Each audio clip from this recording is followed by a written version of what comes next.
पाकिस्तान के external sector में इस्तेहकाम का सिलसिला जारी है और बैरून मुल्क मुकीम पाकिस्तानियों की तरफ से ऑफिशियल चैनल्स का इस्तेमाल करके तरसीलाते ज़र भेजने का उसमें सबसे बड़ा किरदार है। नवंबर के महीने में भी करंट अकाउंट सरप्लस रहा है और नवंबर 2019 के $326 मिलियन के खसारे की जगह पाकिस्तान ने नवंबर 2020 में $447 मिलियन का सरप्लस रिकॉर्ड किया।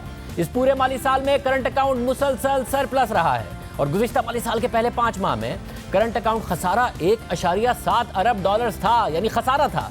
मगर इस माली साल के पहले 5 महीने में करंट अकाउंट सरप्लस $1.6 अरब है। स्टेट बैंक के मुताबिक स्टेट बैंक के ज़र मुबादला के ज़खायर भी 3 साल की बुलंद तरीन सतह $13.1 अरब पर पहुंच गए हैं। वजीर आजम ने भी आज इस हवाले से ट्वीट किया और खुशी का इजहार किया। इस माली साल के 5 महीनों में तरसीलात ज़र में 27% का इजाफा देखा गया है। गुज़िश्ता बरस तरसीलात ज़र यानी रेमिटेंसेज $9.2 अरब थी और इस माली साल के 5 महीनों में $11.77 अरब हैं, जिसकी वजह से करंट अकाउंट सरप्लस है। क्या मुसलसल करंट अकाउंट सरप्लस की वजह से अब कहा जा सकता है कि मुआशी इस्तेहकाम है, यहाँ से मईशत बेहतर ही नजर आती है, एक्सटर्नल सेक्टर बेहतर नजर आता है। माहिर मईशत मोहम्मद सुहेल हमारे साथ मौजूद है। मोहम्मद सुहेल साहब, बहुत शुक्रिया हमें शो में ज्वाइन करने के लिए। मोहम्मद सुहेल साहब, ये बताइएगा कि ये कहा जा सकता है $13 अरब से ऊपर के स्टेट बैंक के पास रिजर्व्स हैं जो कि 3 साल की बुलंद तरीन सतह पर हैं। स्टेट बैंक के मुताबिक करंट अकाउंट मुसलसल सरप्लस है कि इस वक्त बाकायदा तौर पर मईशत में इस्तेहकाम आ चुका है और यहाँ से ग्रोथ की तरफ मईशत जाने को तैयार है।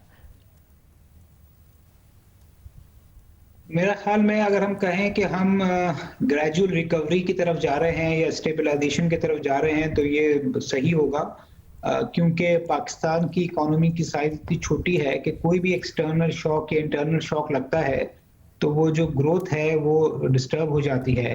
तो बज़ाहिर जो हालात हैं उससे लग रहा है कि हम जो एक स्लो ग्रोथ के फेज से निकल रहे हैं, ग्रेजुअल रिकवरी की तरफ जा रहे हैं और ये ग्रेजुअल रिकवरी आपको स्टेबलाइजेशन की तरफ ले जा रही है, जिसके लिए हमने IMF का प्रोग्राम लिया था।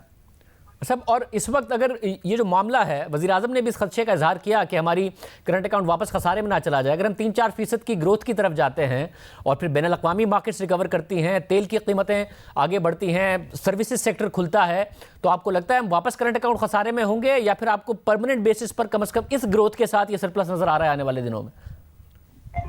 देखिए, बहुत बड़ी अनसर्टेनिटी है रिगार्डिंग के आगे क्या होगा, स्पेशली जो पाकिस्तान में कोरोना की सिचुएशन है और दुनिया भर में लॉकडाउन की सिचुएशन है। मगर बज़ाहिर अगर हम इस असम्पशन के साथ चलें कि ग्रेजुअली कोरोना के हालात सही होंगे, वैक्सीन आने से चीज़ें नॉर्मलाइज होंगी, तो ये करंट अकाउंट सरप्लस नहीं रहेगा। स्टेट बैंक अपनी रिपोर्ट में जो पिछले महीने शाया हुई वो भी ये कह रहा है कि पूरे साल में पाकिस्तान का करंट अकाउंट डेफिसिट होगा। मगर डेफिसिट होना कोई बुरी बात नहीं है। अगर डेफिसिट है और वो मैनेजेबल है और आपका रिजर्व की पोजीशन बढ़ रही है तो वो मेरे ख्याल में करंट अकाउंट सरप्लस से भी बेहतर है, जहां पे आप डेफिसिट को फाइनेंस भी कर रहे हैं, जहां पे आप रिजर्व भी बढ़ा रहे हैं, जहां पे इकोनॉमी भी बेहतर हो रही है। तो मेरे ख्याल में ये जो चीज़ है कि जो करंट अकाउंट सरप्लस अच्छा है, डेफिसिट अच्छा है, ये बहस नहीं होनी चाहिए। डेफिसिट में भी हम ज़्यादा तरक्की कर सकते हैं।